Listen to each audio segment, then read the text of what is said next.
Hello, this is Blue Star, Defender of Equestria, and this is my Afterthought review to A Distant Echo.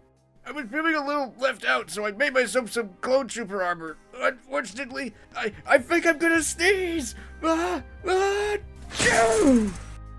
You know that I feel much better now. You just can't talk in those things.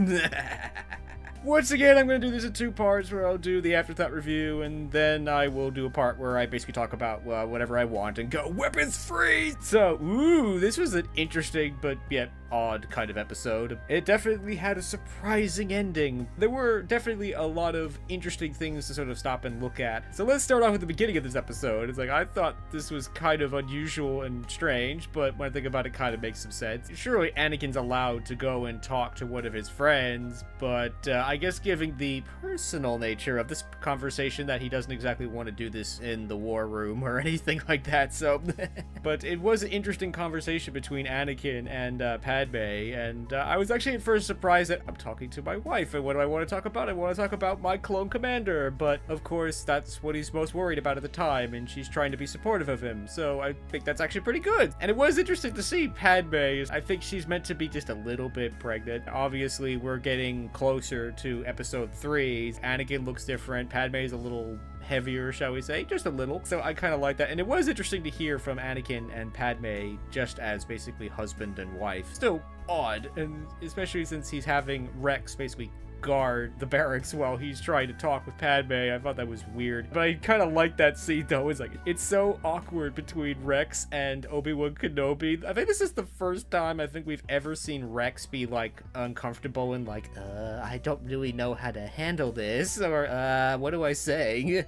But that's something that I kind of like about this and the previous episodes. This is one of the few times we've seen Rex basically having problems, I guess is how I could put it. And of course, why not? He's been through this war all this time. He's seen all these clone troopers die, and some of them were his friends, even though he tried not to be friends. It's gonna take a toll on anyone, no matter how tough they are. And we really get to see that in these two episodes. That's really where the main struggle lies. Yeah, so moving on to the the locals on this planet, I found that kind of surprising that they put all these assets and stuff into these locals, because obviously this being the final season doesn't make sense to, make all those assets, which says to me that maybe we'll be seeing these locals again in the future, and who knows. But yeah, that was certainly an interesting problem. It's happened in the Star Wars universe before, but generally we skip over the fact that, oh, they speak a different language than us. How are we gonna solve this without, blasting everybody? But so that was interesting, but somewhat unnecessary scene, unless we're gonna see these locals again in the future. And of course we have yet another scene where they all fight and beat up on each other, but this time the problem really comes from Rex. I mean, you could argue that it's like, oh, it's just another reg. But of course for Rex, that was the last straw, because that's what he's dealing with. I went back and I watched The Citadel, and I saw how Echo was supposedly killed. It's like, yeah, he was next to the shuttle when it got blown to smithereens, which kind of got him blown to smithereens. And then all these droids start coming at them. They think he's dead, and they have no choice to turn around and run, so he technically did leave him for dead, so I guess he's feeling guilty about that. And I guess he thinks that, well, I could save him. We've lost so many. I could save this one trooper. That's really what's going through Rex's mind right now. That's his real motivation. So I thought that scene was really good, and with just him talking with Anakin, and I thought that was interesting. Is that he's going through something right now, but at the same time he's gonna handle it. It's not like, oh, he's totally losing it and he's just falling apart. Anakin just needs to pull him aside and say, can I trust you to handle this if this doesn't go the way you think it will? And of course he says, yes, and I frankly do believe that Rex will handle this, but it's going to be interesting to see what is he going to do when that moment comes, because certainly it's easy to say, yeah, I'll handle it, but when you're really there, can you? But we'll see. This was an interesting mission. They start off with stealth. I think basically going through the front door is not exactly a stealthy technique. So yeah, this was going to ultimately involve basically just blasting every droid in sight.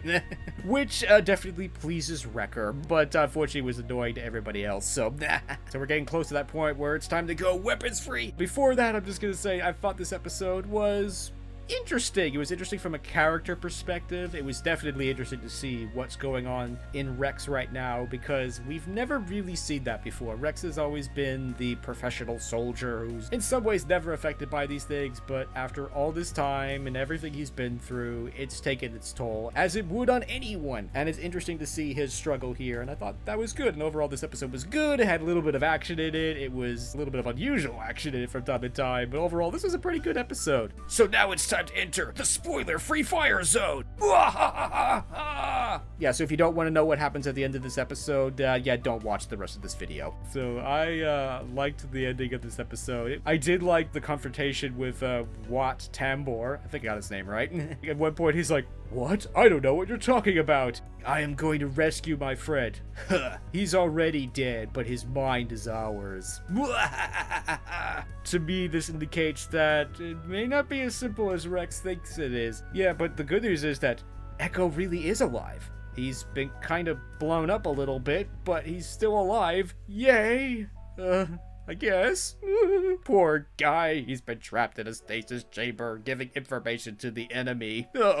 Yeah, and after watching this a second time, I realized that he's missing at least one of his arms. His legs have been blown to smithereens, because, yeah, he was caught in that big explosion. So he was probably mostly dead, but then the Separatists put him back together and then used him to get all this intel. And so it's been pretty rough for poor Echo. This episode ends on a optimistic note in that, oh, we've actually found Echo. He's alive. But I have a feeling there's going to be a catch, that there's still going to be some kind of big choice that he's going to have to make, that maybe he won't be able to pull Echo out of the computer. Maybe he's going to have to, you know, let Echo die. If he has to make that choice, that's going to be so hard for poor Rex. It's definitely not over yet, obviously, because this episode ends on effectively what I'd call a cliffhanger. This was definitely going to set up for something interesting. There's more going on here than I think that we know, and I think it's going to be very interesting to see what happens. I feel for poor Rex, because I have a feeling the next few episodes are going to be very difficult for poor Rex. But overall, I like this episode. I don't think it was the greatest episode. It feels like one more chapter in a larger story that's just moving the story forward a little bit, but not massively, I would say. I have a suspicion all the really big things are going to happen in probably the next episode. So yeah, I really liked this episode. It may not have been in some ways the most exciting episode. It was sort of half about characters dealing with stuff, and the other half was blasting weird looking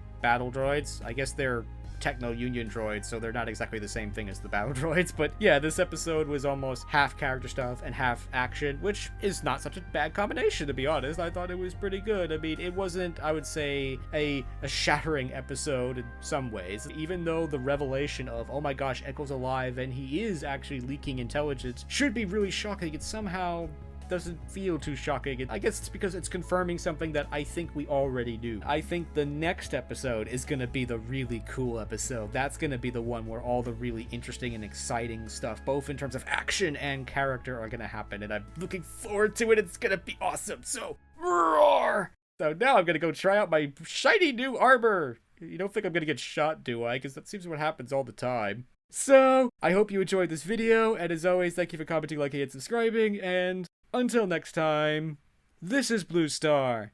Stay strong and pony on. Blue Star out.